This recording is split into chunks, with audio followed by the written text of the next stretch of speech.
Well, I am so excited to have my guest on the show today, Bruce Temkin.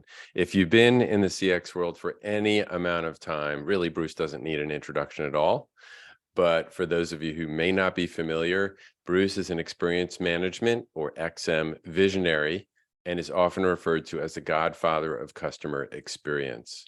He leads the Qualtrics XM Institute, which provides thought leadership and training to help organizations around the world, XM, and is also building a global community of XM professionals who are radically changing the human experience.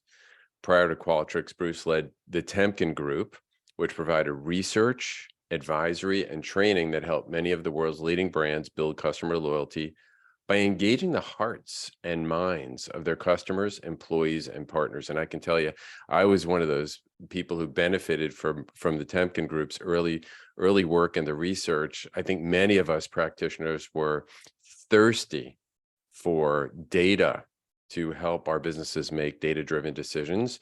And Bruce was on the frontier of that. In addition, he is also the co-founder and chairman emeritus of the Customer Experience Professionals Association, CXPA. So he was the co-founder of our professional association, which now, many years later, I serve on the board of. So we'll talk a little bit about that. But if not for Bruce, I wouldn't be serving on the board. Prior to that, he spent 12 years with Forrester Research. During the time, he led the company's B2B financial services, e-business, and customer experience practices, and was the most read analyst for 13 consecutive quarters. Oh, and by the way, he went to MIT and went to the Sloan School of Management. So let me go ahead just and introduce you. Bruce, welcome to the show. Thank you.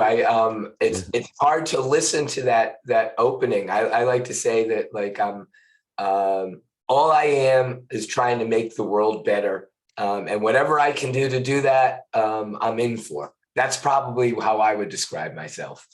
That's a lot more succinct than what I just said. but I love to share the background on, you're not just saying that, you've actually done so much in our organization. And I want to kind of hit two levels. One, if you put yourself in the shoes of someone running an organization, a CEO or chief operating officer, someone running an organization, why should they even care about what we're about to talk about? And then two is there's a new term that you, I know, have latched onto, have had lifted up, and that's human experience. And so we're gonna talk a little bit more about what that is and why should people be aware of it, and what impact it might have on our world. So with that, let me start off and ask you. I gave some of your background, and I wanted to just, I remembered you telling me at some point, I think it was back in Boston at one point, where you were sharing that you didn't come up in the CX world. In fact, you went to school for engineering and worked on like submarines and missiles. Is that right? Yep. I started my career as a design engineer building submarine missile systems. So I actually started off working on a subrock missile, which was a ballistic atomic missile, and then worked on Tomahawks long before. Nowadays, people sort of know Tomahawks because they're deployed and you see them bombing everywhere. I was working on them before anyone knew what a Tomahawk was.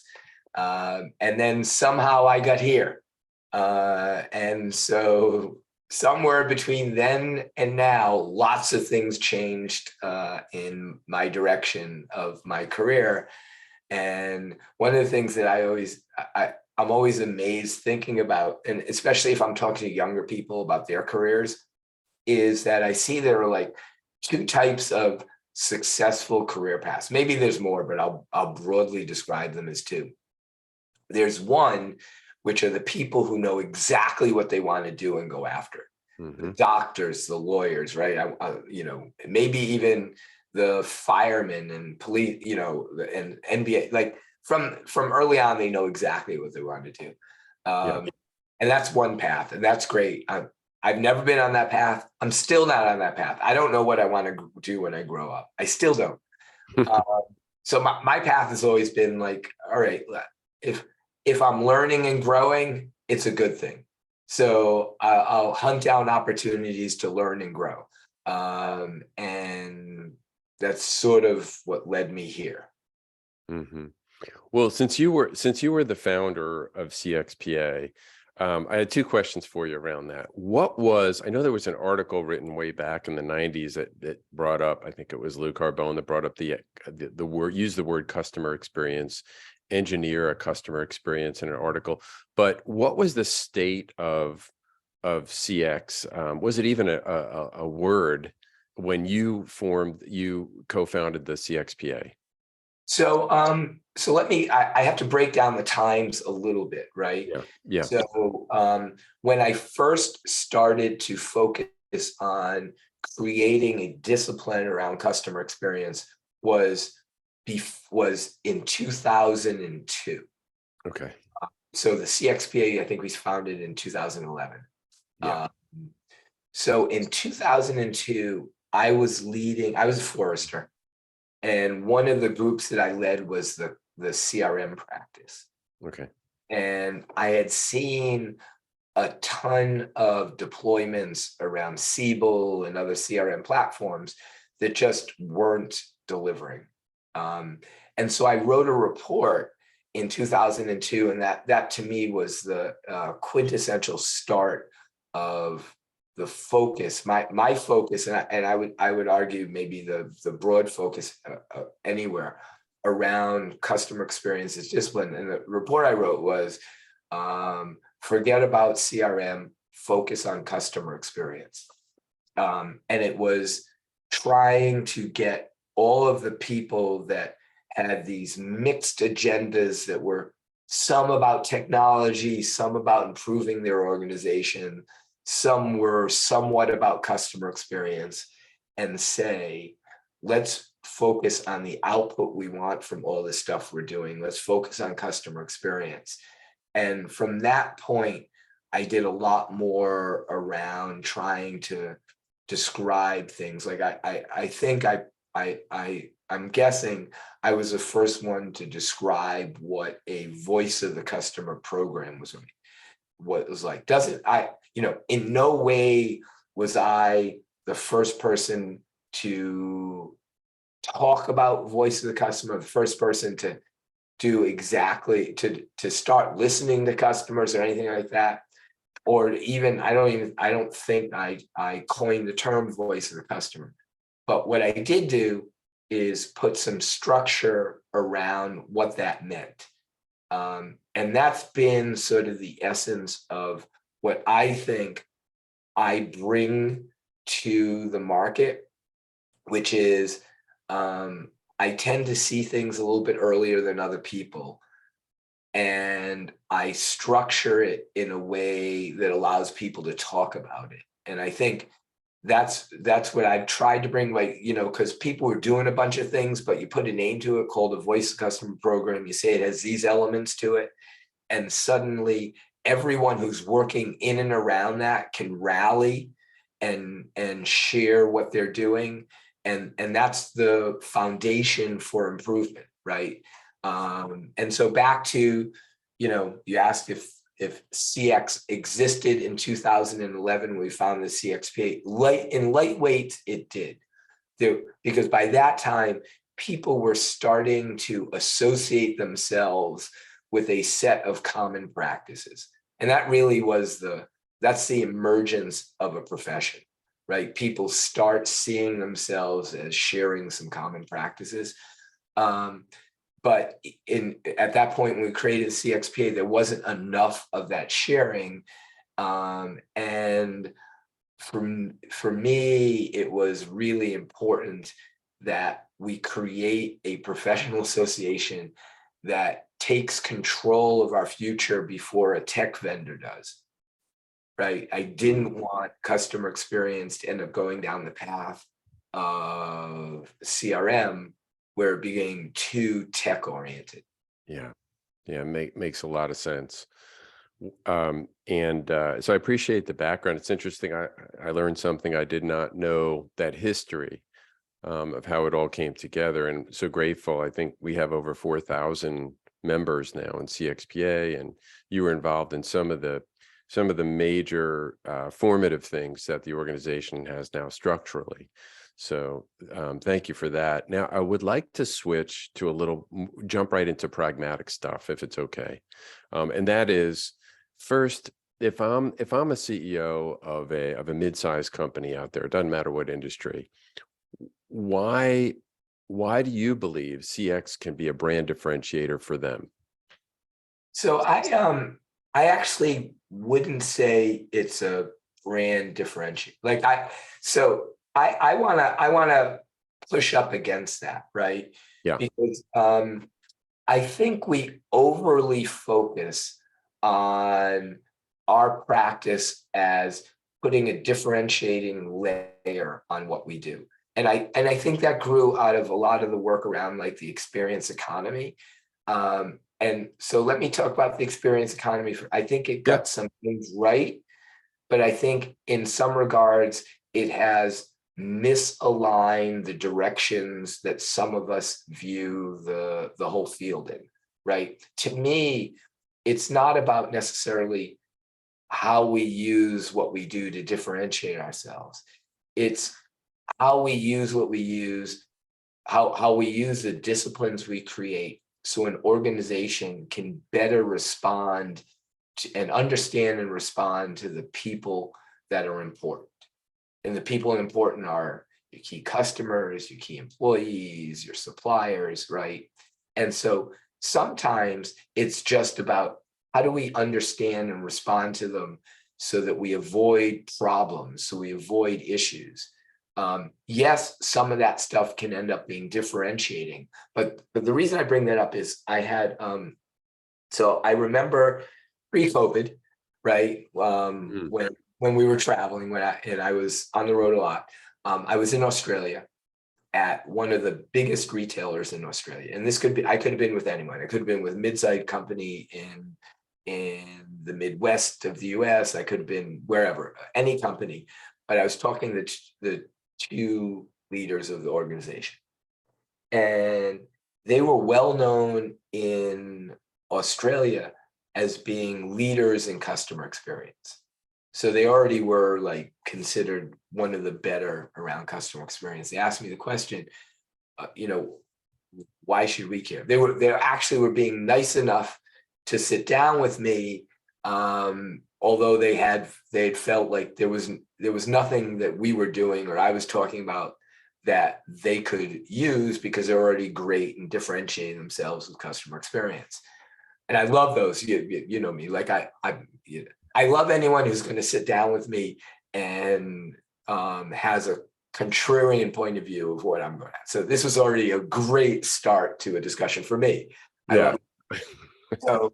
So I go, all right, so you're doing really well now. Great. And I ask, okay, thinking a few years out, are your customers going to be buying the exact same products? Are they going to be using the exact same channels? Are they going to have the same exact needs? And are they going to be expecting the same value prop they have now? Mm. And they said, no, absolutely not. And I said, okay, well, what happens if one of your competitors spots those changes and reacts to them faster? Hmm. Silence. To me, that's what we're talking about. That's what customer experience is. It's about an agility that's based around the needs of human beings. And certainly sometimes it shows up in a differentiated brand. But if we start there, we think like those executives in Australia thought, which is that it's all about just in the moment creating some differentiation with our customers. I think it's much more. It's about embedding what we do in the operating framework of organizations so they're smarter and faster. And therefore, you can't deny needing what we do, whether you're a company that is going to differentiate itself on having better experiences than your competitors, or whether you're Ryanair in Europe that is going to differentiate itself by low costs, and have a real crappy experience. They need customer experience as much as Nordstrom does, because they have to understand and cater to the needs of customers to deliver on their value prop. And you can't do that without customer experience. So if I could paraphrase, it's not about the experience you're delivering to your customers today. It's about the engine, the systems, the mechanisms you have to continue to evolve as your customers' needs evolve. Absolutely. Absolutely. Because if you think about it, the organizations that differentiate themselves aren't doing it in a moment in time. And some that do it in a moment of time, sure, but they're not successful. The ones that successful is the ones that adapt, right? Whatever your model is, whatever your value prop is, it has to be right for you in that moment, and you have to deliver against it, given the fact that there are human beings in the mix that have changing points of view all the time. So yeah, it's the system. I've always believed that what we want to aim for, and we're not there yet, but like this is not like I'm decades in and we're getting there, and I'm still on the same, this is the same story I was doing 10 years ago and 15 years ago, whenever, but it's about how we embed what we do in the system of organizations. Because if we don't, then we're always sitting on the side. And it drives me crazy when people say, well, should we invest in customer experience or something else? That's a stupid question to me. You should invest in customer experience to improve everything else. Yeah, but well said. Yep. Well, so then that same CEO will invariably ask, and you were talking about investments just now. How am I going to get a ROI on CX? Because I'm going to have to be able to make that case for the executive team or the board of directors. Yeah. Well, So depends who I'm talking. If I'm talking to a CEO, yeah, right, they understand agility, right, especially in difficult times, right? How do you pick up signals faster? How are you going to learn faster, right? I can make an argument there, which is probably the biggest return you can get, right? Can you pivot your business model and your offerings fast enough to capture opportunities and avoid sort of risks associated with a shifting market out there? So that's one thing, right? But then it's like, okay, people go, what's the practical ROI, right? How do I show the ROI? And the most standard way is just, the simple story of, if you look, the customers who you deliver more appropriate experiences to tend to be more loyal than those that you don't, right? So let's look at that. Let's look at create some measurement of the experience. It could be Net Promoter Score, and I've dropped a bomb on that one recently. Could be satisfaction, could be whatever North Star you have that determines what experience is. And look at what's the loyalty against whatever measures you have against that. They buy more, they cost less, you retain more of them, whatever, B2B, they're more likely, they become reference accounts, whatever it is, right? And then you start to say, okay, we have this model of understanding of the people who have a good experience are worth more to us than those that haven't, right? In whatever measures you have. And then you say, okay, we're now going to say, if we can move some of the people who have had a bad experience and have a low level of loyalty to us to a different group, a group that has had a good experience and therefore will be more loyal to us, then the ROI is associated with all of that increased loyalty we get from moving people from that one low experience level to that other experience level. And in Net Promoter Score, it would be, what's the value we get when we move detractors to passives and passives to promoters? And so anything we can invest in our systems that moves people to those areas, then we get value, because in almost every environment you look at, a passive is going to be more valuable to you than a detractor, and a promoter is going to be more valuable to you than a passive. So what's the totality of the value we create by moving a percentage of our customers into those more loyal categories? Yeah. And can I piggyback on that a little bit? Absolutely. I recently had a podcast on my podcast, Dr. Peter Fader from the Wharton School. I don't know if you know him. Yep. Yeah. And so he's one who studies the lifetime value of a customer, and recently wrote a book called The Customer Base Audit, which is saying basically don't treat all customers the same, little contrarian, and looking at, the highest value customers, breaking them down by deciles. And I think people misunderstand his message a lot and think, well, that's not democratic. That's not right. You should treat all customers well. And those of you who are listening can't see, but Bruce had 2 thumbs up. So jump in on that a little. I know I'm going a little off tangent from the original question, but if you don't mind diving into that a little bit. Oh yeah, no. And any company that treats customers equally doesn't understand their business model.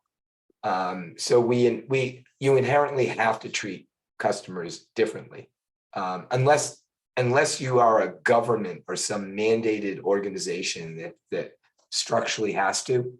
Yeah. And that's for a couple of reasons. One is that, one of the fundamental beliefs that I have that drives how there's a bunch of them that I have, right? So I'll expose some over time, right? I think about, I don't know if you watch NCIS, but the main guy there has his own set of rules, and they show up in different episodes. Oh yeah, that's law 72, or that's rule 22, right? Gotcha. But I end up having a bunch of one of my core beliefs is that every decision, every piece of advice I need to give, I have to do it with an understanding that the organizations have constrained resources. It's a law of constrained resources, meaning you can't talk about what good and bad is. You have to talk about how do you make priorities in a world where you have constrained resources. So with that in mind, you have a set of customers.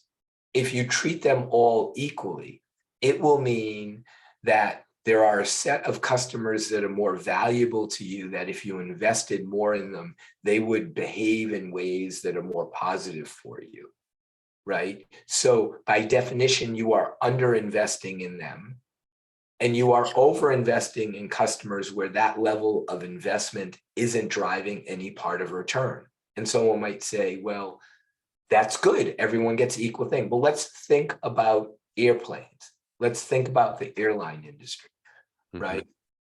One of the ways in which airline industries can keep some of their fares low is because they end up having a better experience that they charge more for their better customers.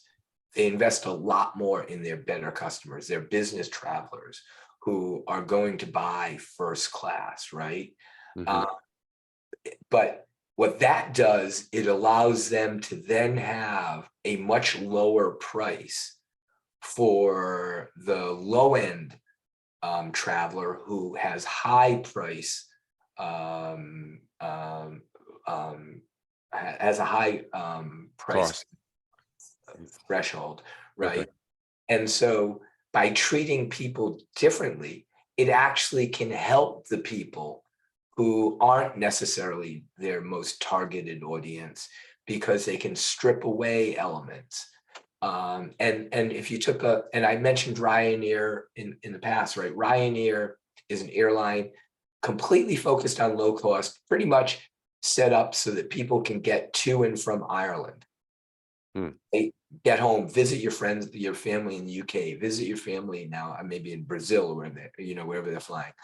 Now, if they didn't have a very clear focus on who they're trying to serve, then they try to serve everyone, right? And the people who wanted to have all the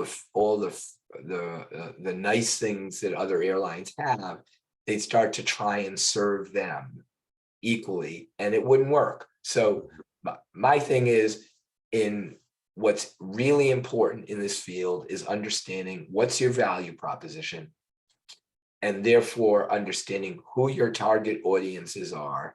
And you need to disproportionately invest, disproportionately understand, and disproportionately serve the customers that fit your value. Even at the horribleness of underserving those that aren't your target audience. Yeah. So there's a lesson in there for y'all, and I try to pull the gems out in these conversations. And one there is that, just echoing, not all customers should be treated the same, but this Bruce's law of constraints. We have constrained resources, and we the benefit of it is if we really provide the value to the top value customers, it will allow us to serve other people that can also come along for the ride, even though they may not get the same exact level of service. They might be okay with that. Yeah, I mean, I think they may not know it, but they will be. Like my other law is that one of my other laws is that customers are really good at telling you what they don't like, what doesn't work, but they're not good designers. Meaning, you may have customers that, like, let's keep the plane metaphor going, right? You go into a plane, someone might go, boy, it really stinks that I'm not getting served that great meal up front and my seat's a little bit tighter, right? I hate that. They're treating me horrible. Oh, you should fix that. Well, you know what? Maybe we could fix that for you, but would you fly with us if we were charging you $400 more for your ticket? The answer for that is probably no. So we have to be somewhat benevolent with our customers and recognize that they're not going to understand all the constraints associated with treating them equally too, right? So they may not understand the trade-off between, yes, we could treat everyone equally, but you would probably choose not to fly with us because we'd be too expensive for you. Nice. Yeah. So Bruce, to the same CEO, why might they need a CX professional's help rather than just say, yeah, I read the book, I heard you talk, I heard someone else talk, we understand customer service, why do I need a CX professional's help? Well, why do you sort of offload your accounting? Why do you offload your accounting to an engineer instead of a CPA? Why do you have hire HR professionals instead of sort of your the barkeep at your local pub to handle your HR issues, right? Customer experience, doing this work requires a set of skills and capabilities. And there are professionals who have trained and learned how to do it. Now, in any of those fields I mentioned, yes, you can try and do it yourself. And yes, you can do it with a random person or reading a book, but you're always better off having someone who's learned and mastered the craft. Going back to the CXPA, one of the reasons we created the CXPA is because we had a belief that there is a professional craft, that there is a set of disciplined activities that you get better at by doing, right? You can master them over time, and that you can add more value to an organization if you've mastered those skills than if you haven't. So yes, you can read a book and do some of the stuff yourself. But the same way I wouldn't trust my accounting books to an untrained accounting professional, I wouldn't sort of trust my customer experience work to an untrained, inexperienced customer experience person. Okay. Well, thank you for sharing that. That's it's a question that comes up in different ways, shapes, and forms. Even to this day, even though after all the great groundwork that you and others have laid, but the question still comes up, and I think there are a lot of leaders that either don't know about it or think they know about it, and then think they can So, avoid it or something. just I actually think one of the things that I've seen that's interesting is I don't have a problem. Like, to me, that's not an issue that I see a lot of or care about a lot, because I think if there's an executive that believes they can read a book and start it, good, go start it, right? Like, I'm not going to get in your way. Go start it, because you'll start it, you get a taste of it, and you realize, we don't really know what we're doing. Yeah. And so I think that even that motion is good motion for the industry, right? Because you'll figure out, you go, oh, this is good, but we can't figure out how to do this. Then you go, all right, now I understand, because experientially that I need a CX professional. So I think you get there anyway. And that reminds me of when you were the Temkin group and you were coming up with all this research, and you were your organization were freely pushing out information that I thought was very valuable. You were sharing models. You were sharing models for and frameworks for how to run a CX practice. And to me, it seems like what you were just talking about is, well, if I give them a taste, they're going to want more. Yeah, no, I've been I've been trying to help shape and mold the industry and the discipline and the profession. And that's been my primary goal. Like, my wife, Karen, was partners at Temkin Group, and she'll tell you, like, she was the disciplined one, right? I wanted to give everything away for free. I literally did. We ultimately we had to charge enough so that we could pay our employees, right? And that was sort of the drive. But I felt like that for me, I cared about the profession and knew inherently that if the profession grows, there's opportunity for me and everyone else, right? That what we're doing here is so big, right? I don't even think we have a taste of it yet, right? What we're doing is so big and ultimately so important that why would you constrain what you're doing to try and grab a little bit of it now? And I do have to say, I have to do a little shout out to Qualtrics, right? So my company was acquired in 2018 by Qualtrics, and one of the key reasons that we did it is to have the opportunity to amplify our voice. And so now even the things that I used to have to charge for, we give away for free. And so now it's like everything we do, we give away for free. And that's because you have to have a point of view on where the market's going and what role you want to have in that. And for me, it's always been, I see at least a decade in front of us of really important work that professionals in the field will participate in. And so I feel no personal need to capture value in any near term, right? I'll probably be 90 years old and still saying the same thing, right? I'll capture it sometime in the future.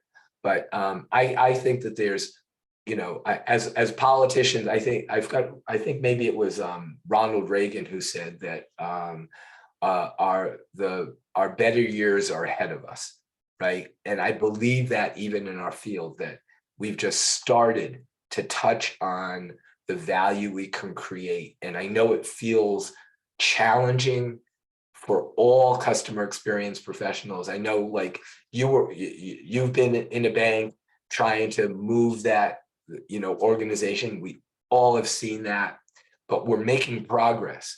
And the good news is that organizations need us. They need what we do, and they recognize it slowly over time. So, well, that's an optimistic message. And when you say organizations are made up of humans, right? And so I would like to talk a little bit as we come to kind of the last section of our discussion today about the human experience. And I've got to tell a little story. I hope it's okay. About you and the human experience. And I had the pleasure of having dinner with Bruce and his wife and my wife Amanda in Boston one time, and he recommended this Italian restaurant. And we got there and we had a little bit of wait, I think, for the table. And Bruce says, "Come with me. They make all fresh seasoning and vegetables here. And guess what? They grow it right out back." So literally we walked out of the restaurant and walked around the corner, and Bruce is pointing out all the different, and he had someone from the restaurant show us the different vegetables and seasonings and everything that was going to go into our meal. So what a way to experience this dining event at this restaurant. Changed the whole experience by having this insight, knowing that the food was fresh and it was so much thought and care and love went into the meal. So with that as a lead in, do you remember that story, Bruce? Oh yeah, I remember the restaurant. But now I'm thinking about the human experience, right? There's a lot of human experience involved in that, both from the standpoint of us as patrons of the restaurant, but also the guy who took us out there, and then all the people who served us, and the meal from end to end. But we've heard these terms, and we've heard these terms now from customer experience to EX, employee experience, business experience, total experience, human experience, like all these words. Can you help sort this out for people who may be a little confused about what all this means? Yeah. So I don't know if I'll sort it out, but I'll give you my point of view. Yeah. Right? I had a revelation probably 6 or 8 years ago, maybe close to 6, about what we did. And this was when we were Temkin. What do we do? Right? Great. We do customer experience. What do we do?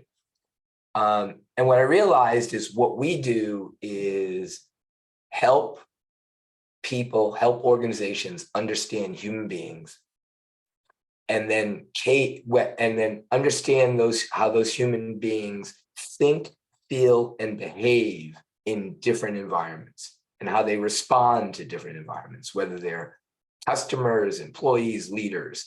And so for us, it's been really, how do we deepen our understanding of a single human being? Because if we understand a single human being, then we can understand how human beings in general act and behave. So that's how we've been thinking about like what we do.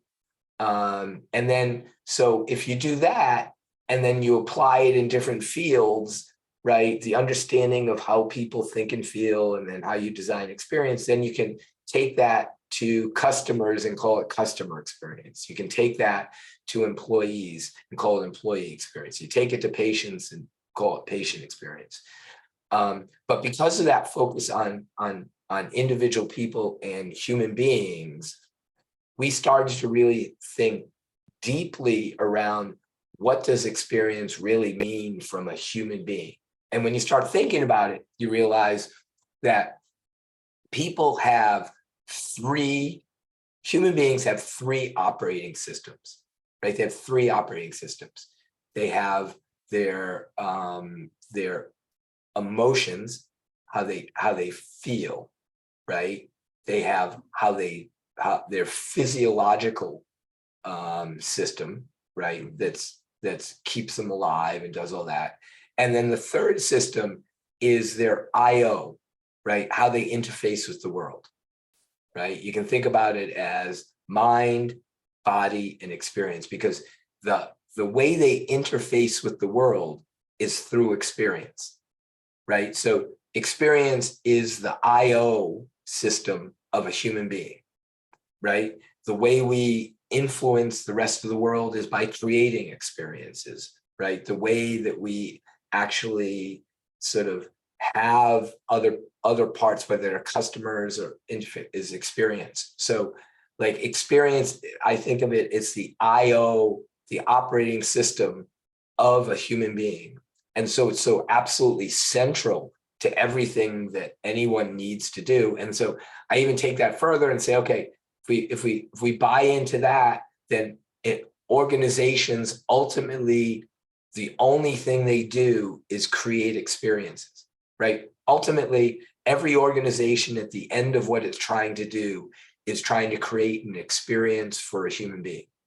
You follow the chain anywhere, you end up there, right? The purpose of an organization is to create experiences, right? And so you start looking at going, well, if you put your mind in a different mode and you go, well, then everything that we do, everything in the world is just about experiences, and just about human experiences.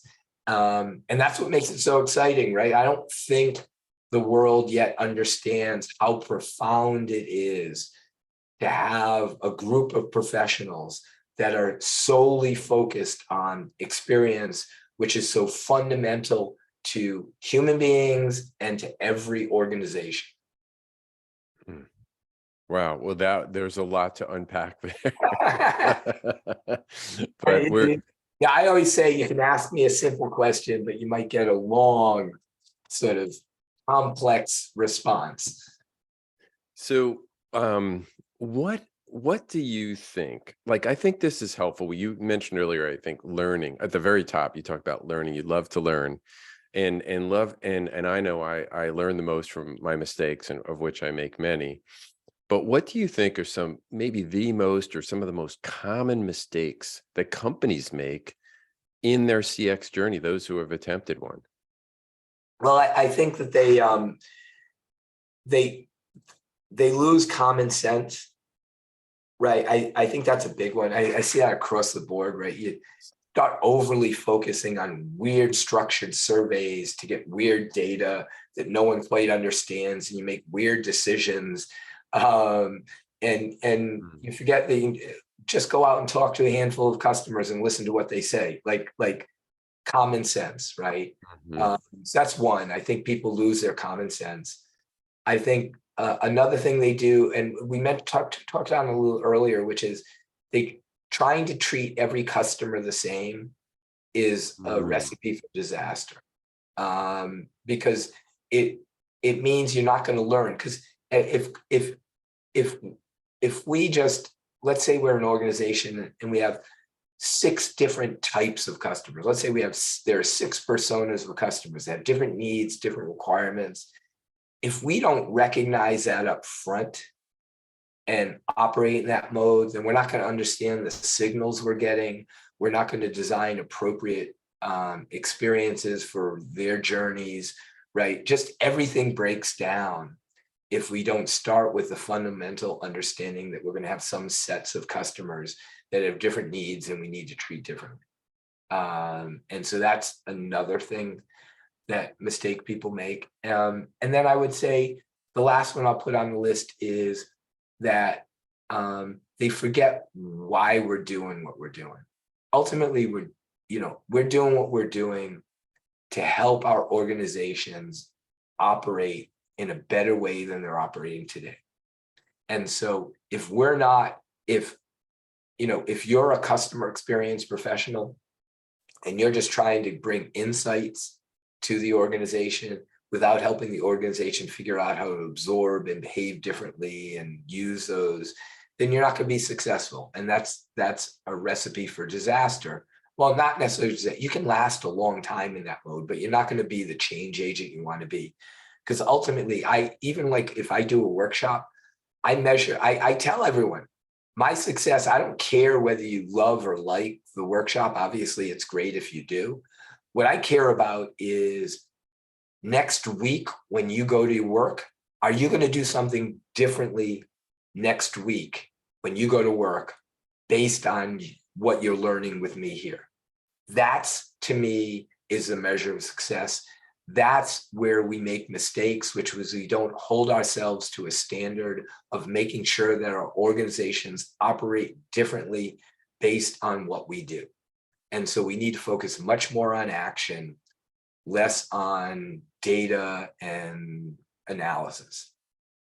So another gem there.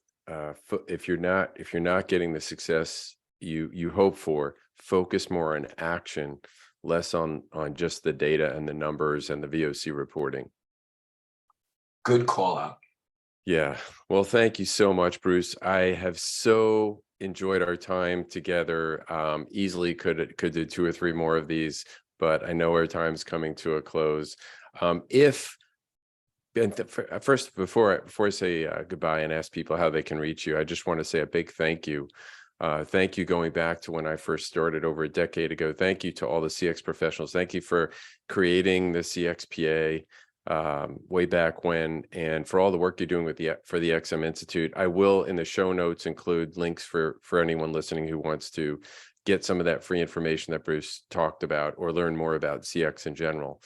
But I just wanted to give you a big thank you as we're in the month of Thanksgiving here as this is being recorded. Thank you so much, Bruce.